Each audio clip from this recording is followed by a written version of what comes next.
우윤군 원내대표 주재로 제31차 정책조정회의를 시작하겠습니다. 먼저 우윤군 원내대표의 모두 발언 드리겠습니다. 네, 어제 정치외교 통일안보 분야 대정부 질문에서 우리 당 의원님들께서 열심히 해주셨습니다. 특히 전직 총리로서 국민의 뜻을 제대로 전달해 주신 이해찬 의원님께 감사의 말씀드립니다. 이 자리에 나와 계신 우리 김광진 의원님께서도 날카롭고 예리한 대정부 질의를 잘해 주신 점에 대해서도 감사드립니다. 어저께 대정부 질의에서 이해찬 전 총리와 새누리당의 이재호 의원께서 이제는 개헌에 착수해야 한다고 하신 것처럼 여야를 넘어서 국가 개혁과 시스템 재편을 위한 개헌 논의를 반드시 시작해야 합니다. 이재호 의원 말씀처럼 권력자의 힘으로 개헌을 밀어붙여서도 안 되지만 힘 있는 권력자라고 개헌을 못하게 막아서도 안 됩니다. 갈등은 깊어만 가고 통합은 멀어져 가는 승자 독식의 대한민국 사회를 근본적으로 바꾸는 일은 사람만 터치한다고 될 일은 아닙니다. 이제는 시스템과 제도를 근본적으로 바꿔야 할 때입니다. 새누리당은 더 이상 대통령의 눈치만 살피지 마시고 국회 개헌특위 구성에 적극적으로 나서야 합니다. 이것이 87년 체제를 넘어서 새로운 대한민국으로 가기 위한 우리들 모두의 사명이고 국회의 과제입니다. 오늘 대정부 질문 2일차는 국민께서 가장 관심을 갖고 계신 경제 분야입니다. 실패한 초이노믹스의 실상을 국민께 소상하게 알리고 정부의 경제정책 실패로 어려움을 겪고 있는 서민들의 애환을 있는 그대로 전달하겠습니다. 경제 활성화를 부르짖어온 이명박 정부와 박근혜 정부, 그 결과는 국가경제, 서민경제 몰라도 참담한 7년이었습니다. 최근 SNS에서 대한민국 OECD 거꾸로 올림픽 50관왕이 회자되고 있습니다. 자살률 1위, 가장 낮은 최저임금 1위, 저임금 노동자 비율 1위, 국가 채무 증가율 1위, 1인당 세부당 증가율 1위 등 대한민국이 50개 부문에서 부끄러운 1위를 차지했다는 내용입니다. 더 이상 언급하기가 민망합니다. 실제로 이명박 박근혜 정권 7년 동안의 가계부채가 이제 1100조, 국가 채무는 1000조에 육박했고 가계가 부담하는 세금 증가 속도는 소득 증가 속도의 2배에 달하고 있습니다. 우리 당은 이번 대정부 질문에서 서민들의 주머니를 직접 채우는 가계소득 주도 성장 전략을 통해서 소득 불평등 해소와 국민 모두가 잘 사는 경제정책으로 가야 한다는 점을 적극적으로 밝힐 것입니다. 국가정보원이 노무현 전 대통령의 수사 내용을 과장하고 왜곡해서 언론에 제공한 사실에 대해서도 다시 한번 말씀드리겠습니다. 국정원이 검찰 수사 내용을 언론에 제공해서 왜곡해서 여론을 호도했다면 이는 용납할 수 없는 국가적인 중대한 범죄 행위입니다. 진실이 명명백백하게 밝혀져야 할 것입니다. 검찰은 당장 부엌의 실체적 규명을 위한 수사에 나서야 할 것입니다.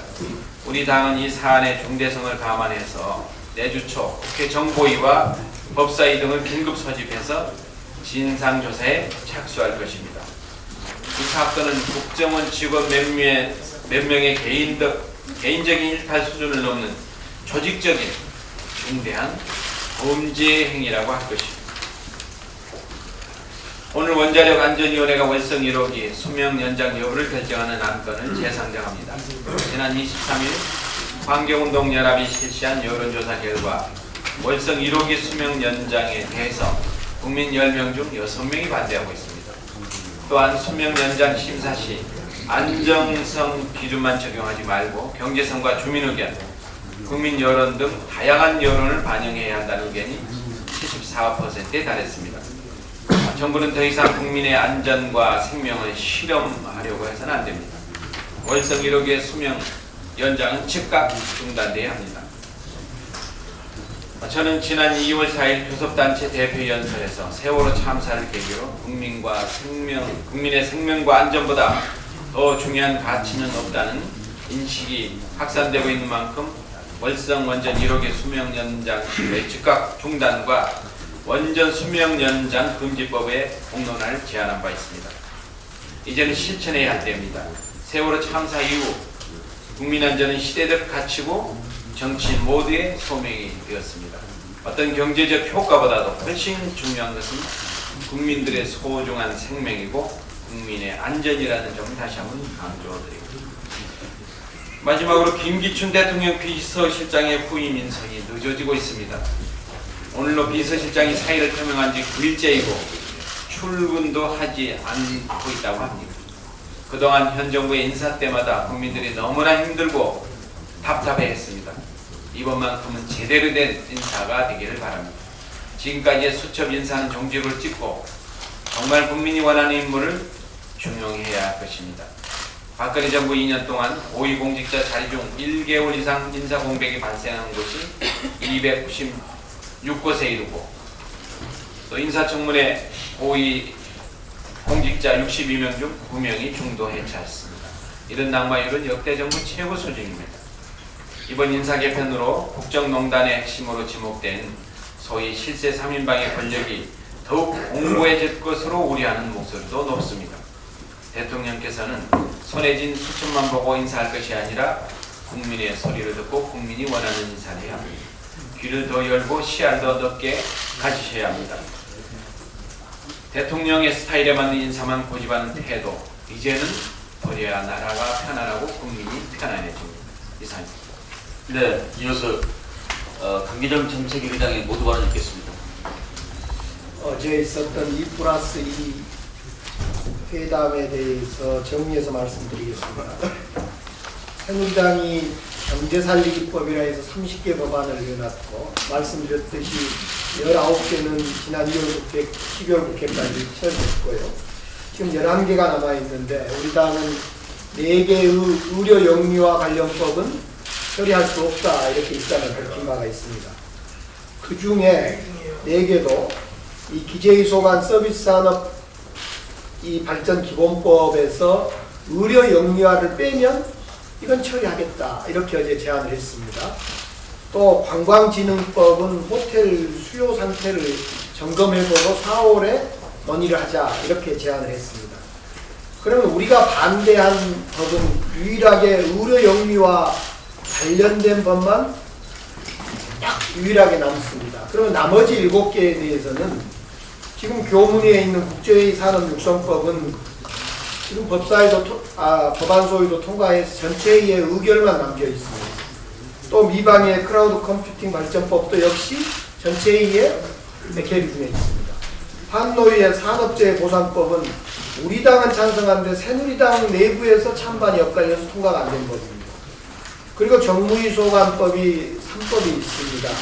자본시장법, 금융위선지법, 하도급법.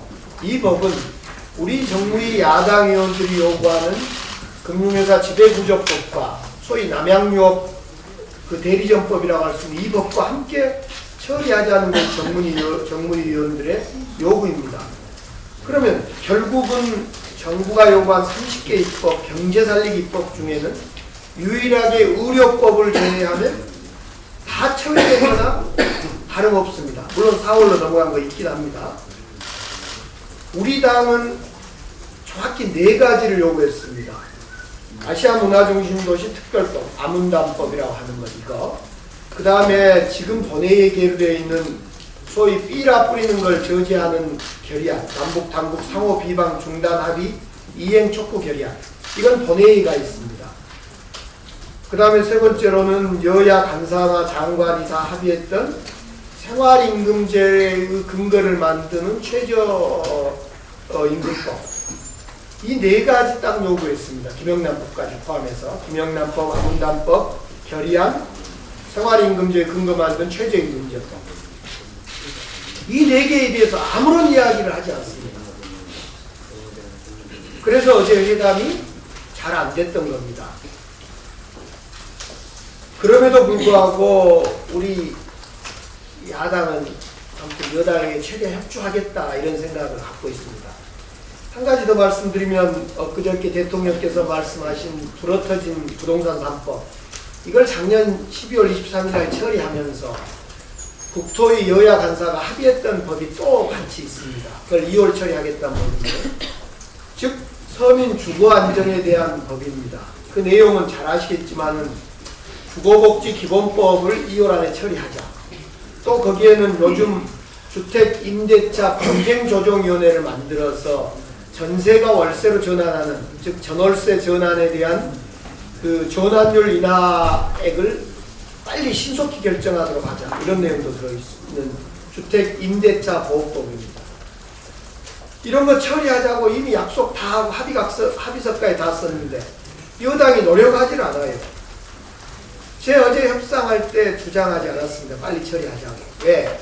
지금 이미경 위원장을 중심으로 해서 주거복지특위가 이 문제를 최신속 3월 처리하겠다라고 지금 잘 협의를 하고 있기 때문에 어제 이걸 2월 처리하자고 약속대로 처리하자고 주장하지 않았습니다.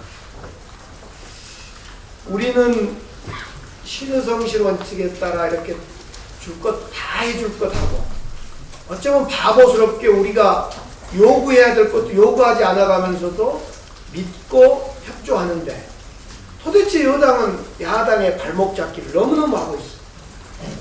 청와대가 지시하지 않으면 한 발짝도 움직이지 않고 청와대가 지시하지 않으면 생각도 하지 않으려고 하는 이런 여당의 이 발목 잡기 이 국회 행태에 대해서 이제 좀 반성을 해야 될 것입니다. 한 가지 더 말씀드립니다. 이번 달 2월 들어서 이제 월급쟁이들의 월급 연말정산 결과가 속속 나오면서 막연히 이 그 연말정산에 대한 분노가 구체적인 분노로 지금 폭발하고 있습니다. 저한테도 막 매일매일 월급쟁이 제 친구 주변에서 구체적 액수를 적시하면서 연말정산에 대한 분노를 표현하고 있습니다. 결국 대다수 월급쟁이들의 세부담이 작년에 비해서 엄청나게 증가되고 있다는 것이 사실로 확인되고 있고 정부가 증세가 아니다라는 것이 거짓이라는 것이 속속 확인되고 있습니다. 우리는 이런 연말정산의 부당함에 대해서 두 가지 법안을 지금 내놓고 있습니다. 소득세법 개정안, 윤호중 의원이 발의한 의료비와 교육비의 세액 공제율을 15%를 20%로 높이는 것. 또 김영록 의원께서 발의한 근로소득 공제를 70%를 80%로 환원하는 것.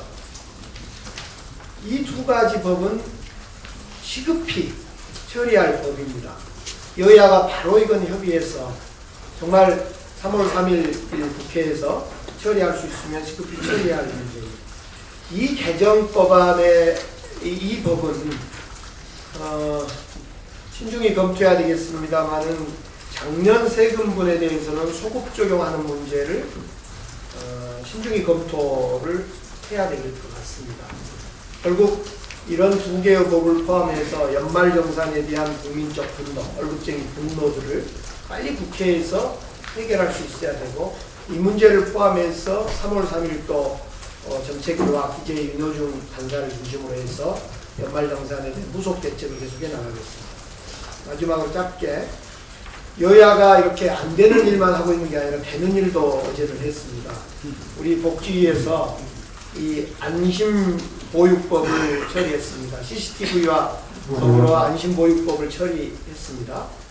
그동안 우리 남인순 위원장님을 중심으로 한 안심보육특위가 노력한 법을 어제 처리하면서 우리 이 자리에 계시는 김성주 보건복지 간사를 비롯한 위원님들께 노력해서 보조교사를 배치하고 그래서 보육의 질을 높이고 대체교사를 대폭 늘려서 아이 돌봄을 공백을 줄였다는 이런 우리 당의 어떤 자랑할 수 있는 법을 통과시켰다는 것을 정말 자랑으로 말씀드리면서 이렇게 여야가 정말 빨리빨리 국민이 요구하는 것을 처리하는데 더 이상 여당이 발목 잡기 하지 말고 청와대 눈치 보지 마시고 야당이 하자는 대로 좀 빨리빨리 하면 좋겠습니다.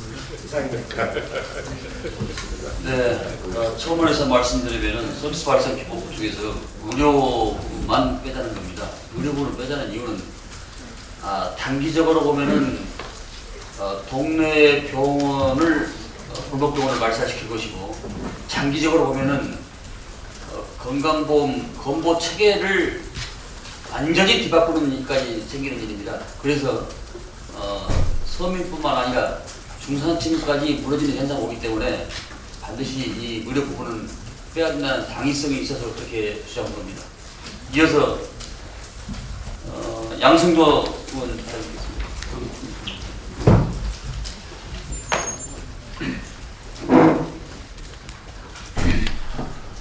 예, 출래 불사춘. 계절상의 봄은 성큼 다가왔는데 민생의 봄은 오지 않고 있습니다. 설 민심은 꽁꽁 얼어붙은 겨울왕국 그 자체였습니다. 공약 파기와 불통의 리더십에 민생 경제가 신음하고 있습니다. 며칠 전 극심한 전산안에 설 연휴도 쉬지 못하고 이삿짐을 싼다는 기사를 보았습니다. 봄 이삿짐을 앞두고 대학생, 신혼부부 할 것 없이 발을 동동 구르고 있다고 합니다.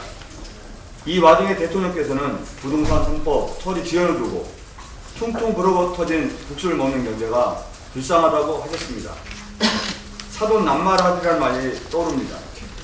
전세 대란에 쫓기다시피 이삿짐을 싸고 풀며 퉁퉁 불어터진 자장면을 먹는 국민의 마음을 과연 헤아려 보셨는지 궁금합니다. 이명박 정부 28차례, 박근혜 정부 10여 차례의 부동산 대책, 새누리당 집권 7년 동안 38차례나 내놓은 부동산 대책의 성과가 대체 무엇입니까? 전셋값은 천정부지로 치솟고 그마저도 씨가 말랐습니다. 월세 전환에 따른 세입자 부담만 커졌습니다. 참 무책임한 정권입니다. 지금의 전월세 대란은 박근혜 대통령의 대선 공약 불이행이 그 시작이라고 생각합니다. 대선 공약지 216쪽의 보편적 주거복지 공약의 기본만 지키셨더라도 깡통 전세 사태는 오지 않았을 것입니다. 목돈 안 되는 전세, 행복주택 20만원 착공은 얼마나 뒤척이고 있습니까? 목돈 안 되는 전세는 사실상 폐기 수준이고, 행복주택 20만원 착공은 집권 3년 차인 2015년 1월 기준 착공 건수 6,000호에도 못 미친다고 합니다. 30%도 아닌 3%입니다. 갈 길이 너무도 멉니다. 청와대는 지금이라도 집값 올리기 정책보다는 서민주거 안정화에서 경제 성장의 실질적인 동력을 찾는 인식의 전환을 해야 합니다. 국회 서민주거복지특별위원회는 여야를 초월해 주거복지에 대한 인식을 공유해야 합니다. 특위가 가시적인 성과를 내기 위해서는 새정치민주연합이 일관되게 주장해온 주거복지기본법, 주택임대차보호법, 임대주택법 등의 통과에 속도를 내야 합니다. 대통령과 정부 여당은 더 늦기 전에 공약 이행 상황을 점검해야 합니다. 의지를 갖고 책임감 있게 실천해 나갈 때만이 민생의 봄은 다가올 것입니다. 새정치민주연합도 그 길에 함께 하겠습니다. 감사합니다. 네, 이어서 백봉기 의원 발언하겠습니다.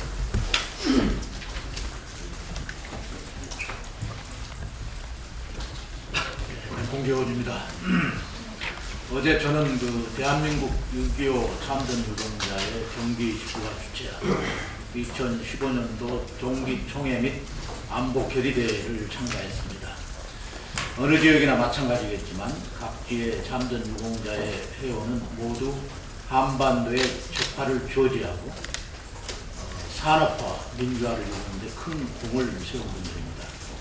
국가가 이분들을 예우하고 공로를 적절히 보상하는 것은 매우 당연한 일이 아닐까요? 2월 임시의 국방위원회 법안 심사소위원회가 지난 23일 월요일 끝으로 모든 일정을 마무리했습니다. 국방위 법안 심사 과정에서 항상 쟁점이 되고 이번에도 긴 시간 논의가 오간 6.25 전쟁 공로자 관련 보상 법안들에 대해서 한 말씀 올리겠습니다. 현재 정부는 예산을 핑계로 전쟁 공로자 어르신들에 대한 보상책 마련을 소홀히 하고 있습니다. 국방위 보안 소위에는 그동안 심신이 미성숙한 상태에서 참전한 소년 소녀병들, 적지 종심 깊숙이 침투해 위험한 작전을 벌인 비정규 군들, 그리고 다양한 전쟁 공로자들에 대한 보상 법안들이 올라왔습니다. 그러나 국방부가 항상 예산을 이유로 혹은 소관부처가 국가보훈처라는 이유로 강하게 반대하는 바람에 번번이 처리에 어려움을 겪고 있습니다. 국방부는 이러한 보상 법안들에 있어 전향적인 태도를 보일 필요가 있습니다. 지금 정부의 태도는 공로에 대한 보상을 미루고 미루다 결국 하지 않겠다는 의미로 밖에 보이지 않습니다. 그리고 이 법안들은 이념 투쟁이나 특정 세력의 이익이 걸린 문제가 아니라 목숨을 바쳐 나라를 구한 이들에 대한 국가적 보상을 다루는 것입니다. 예산이나 소관 부처를 핑계로 밀기에는 지금도 많이 늦었고 설득력도 떨어진다는 점을 명심해야 합니다.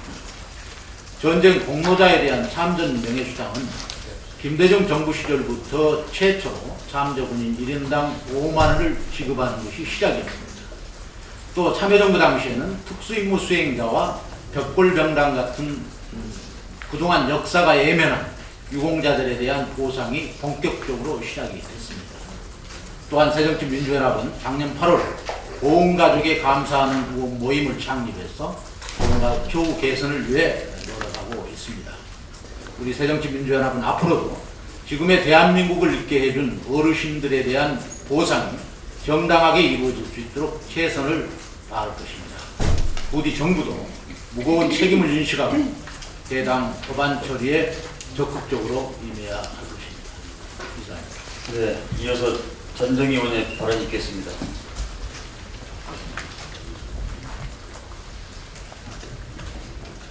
어제 자원외교 해외자원개발에 대한 국정조사 기관보고가 끝났습니다.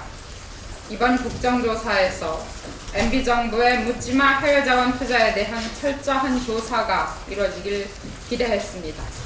그런데 정부 여당의 국정조사 방해가 도를 넘고 있습니다. 특히 여당 국정조사 특위위원들은 야당 위원들 발언마다 허위사실 운운하면서 계속 물타기를 시도하고 있습니다. 여당은 말로는 정쟁을 해서는 안 된다면서 스스로가 국조를 정쟁으로 몰고 가고 있습니다. 국정조사 특위위원인지 정부의 대변인인지 헷갈립니다.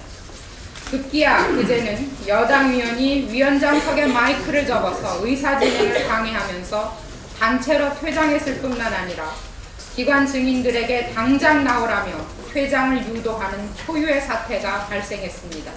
이것은 명백히 국정조사 방해 행위이며 국회 선진화법 위반입니다.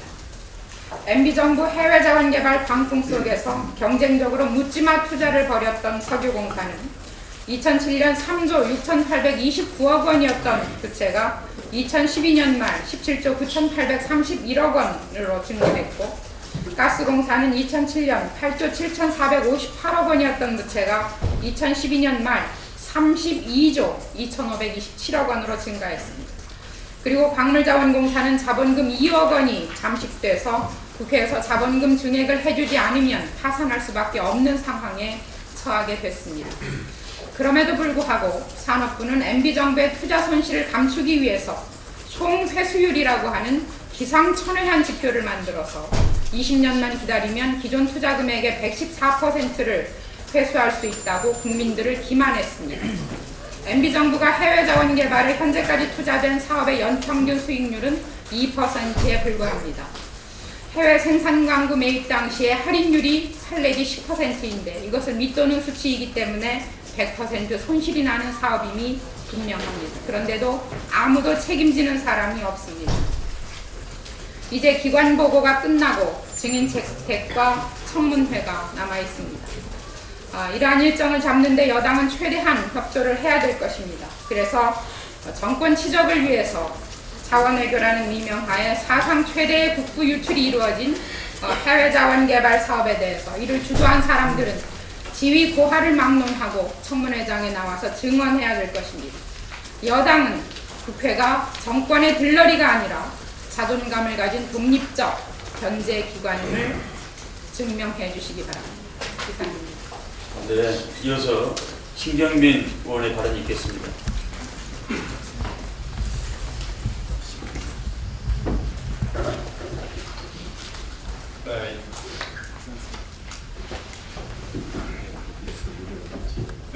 이인규 전 중수부장의 폭로, 국정원이 악의적 작가와 수사 조작원이었다는 폭로는 감춰진 정확한 진실을 몇 가지 알려주고 있습니다.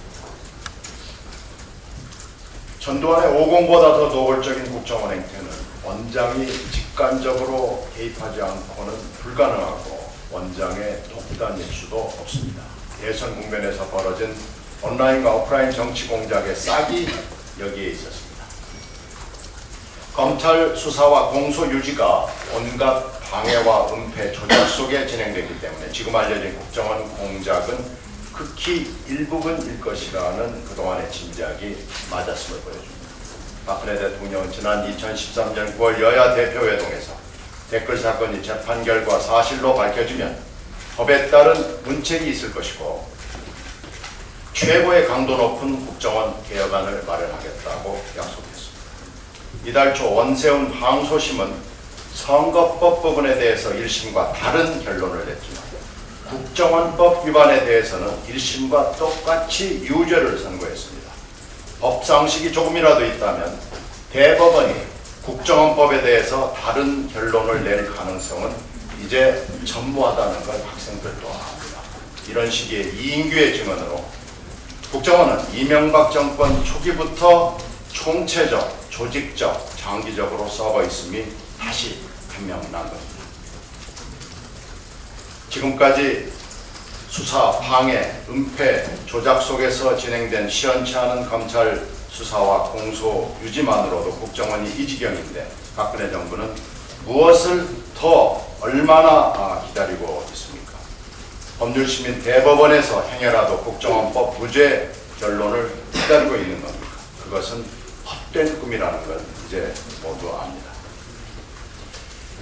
그러다 보니 원세훈과 남재준이 남긴 수많은 찌꺼기들이 아직도 국정원에 남아서 공무원 봉급을 타면서 세금을 축내고 있습니다. 이병기 국정원장도 어쩔 수 없다고 최근 상임위에서 말한 바가 있습니다. 이 찌꺼기들은 그뿐이 아니라 적극적으로 추악한 짓을 계속하고 있습니다. 남북회담 정상대화로 공개라는 인류사 이래 전대미문의 대형 사고를 치더니 간첩 조작을 하고 심지어는 원세훈 재판을 음으로 양으로 도와주고 있습니다. 대통령이 약속한 국정원 개혁을 신용이라도 내려면 이제 이인규 폭로에 대해서 청와대는 그만 침묵을 깨고 국정원과 검찰에 대해서 조사, 수사를 시작하도록 해야 합니다. 이인규 폭로로 볼 때 검찰은 이미 보도 경위와 국정원 수사 개입에 대해서 조사를 마쳤다는 사실이 확인됐으니 이 자료를 내놓기 바랍니다. 새 지도부로 개편한 여당도 상식으로 돌아가서 문제의 심각성을 주목해 관련 상임위 등 개최 등의 국회 차원의 조치에 협조하기를 바랍니다. 추악한 진실에 대해서 원세훈 당시 원장은 물론이고 이명박 대통령이 어디까지 개입했고 알고 있었는지 밝히거나 밝혀내기 위해서 조사, 수사를 받아야 합니다. 대선 후보였던 박근혜 대통령도 똑같이 밝히거나 밝혀내야 합니다. 민관군의 선거 개입에 대한 대통령의 사과와 대통령이 이미 약속한 강도 높은 국정원 개혁 없이 지난번과 같은 선거를 치러서는 안 되기 때문입니다. 강도 높은 개혁에 신용이라도 내기를 바랍니다. 이상입니다. 네, 이어서 전해철 의원의 발언 듣겠습니다. 노무현 전 대통령의 수사와 관련된 이인규 전 중수부장의 충격적인 폭로가 있은 이후에 추가적인 여러 증언들이 나오고 있습니다. 이명박 정권 내내 국정원이 국내 정치에 개입해 왔다는 것을 보여주고 있는 것입니다.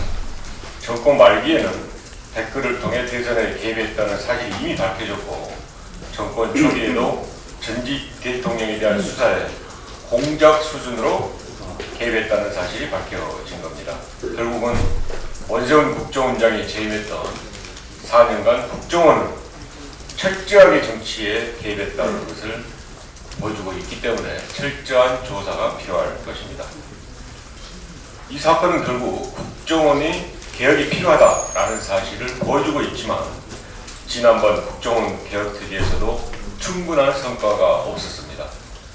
지금이라도 국정원을 자체적으로 진상 조사를 하는 것은 물론 미진했던 개혁에 박차를 가해야 될 겁니다.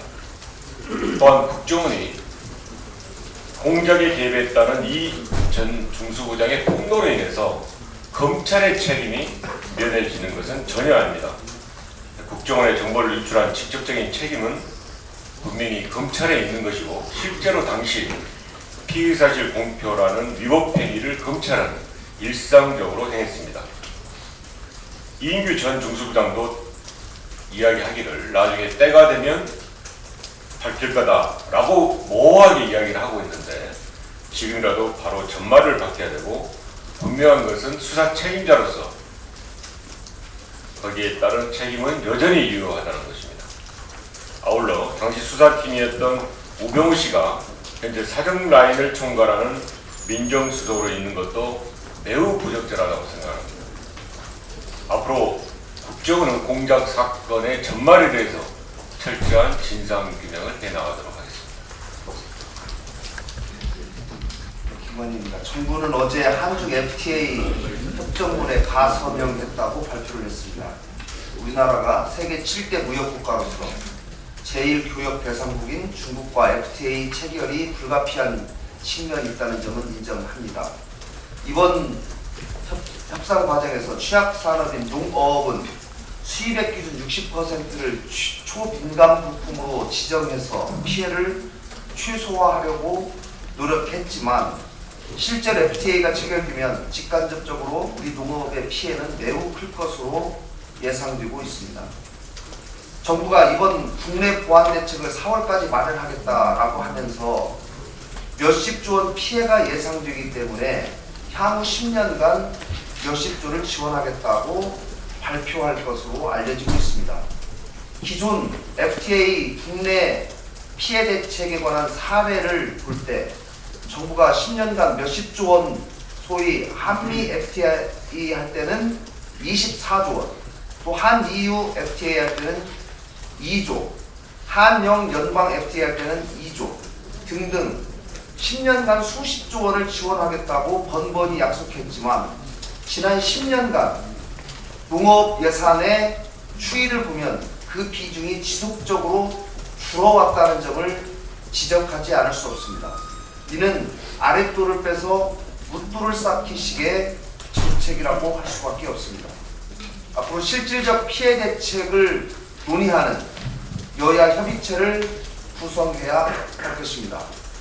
FTA 피해 보전 직불제 기준 완화하고 무역 이득 공유제를 법제화하는 노력도 필요하다고 할 것입니다. 특히 이번 한중 FTA로 인해서 가격 경쟁력이 중국에 크게 밀리는 업종, 특히 단순 가공 등 노동 집약적 산업에서 수입 급증으로 인한 피해 가능성이 대단히 높기 때문에 취약한 영세 중소기업에 대한 다각적인 지원 방안도 마련해야 할 것입니다. 이상입니다.